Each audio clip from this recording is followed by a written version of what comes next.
Vadodara municipal કોર્પોરેશનની સ્થાયી સમિતિની બેઠક યોજાઈ હતી। બેઠકની અંદર કુલ 12 કામો ઉપર ચર્ચા કરવામાં આવી હતી, જેમાંથી 11 કામોને મંજૂરી આપી દેવામાં આવી હતી, જ્યારે એક કામ મુલતવી રાખવામાં આવ્યું હતું। બેઠકની અંદર ખાસ કરીને જમીન મિલકત શાખા, બિલ્ડિંગ પ્રોજેક્ટ અને સયાજી બાગ સંબંધિત કામોની ચર્ચા કરવામાં આવી હતી।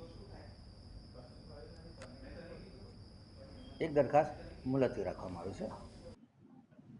કામગીરીની વાત કરીએ તો ગુજરાત મકાન અને અન્ય બાંધકામ શ્રમયોગી કલ્યાણ બોર્ડ દ્વારા વડોદરા કોર્પોરેશન પાસે શ્રમયોગીઓને રહેવા માટે પ્રી ફેબ્રિકેટેડ આવાસો બનાવવા તથા એમના જમવાની વ્યવસ્થા માટે 10 જેટલા પ્લોટો ₹1 ટોકન ભાડાથી એક્સટેન્ડેબલ રીતે 2 વર્ષ માટે માગવામાં આવેલા છે, જે કામને મંજૂર કરવામાં આવ્યું છે, જેથી કરીને વડોદરામાં જે શ્રમયોગીઓ દ્વારા રોડ પર ઊંઘી જવું કે અન્ય પ્લોટો પર દબાણ થતા હોય છે એ ન થાય એ આશયથી આ કામને મંજૂર કરવામાં આવ્યું છે।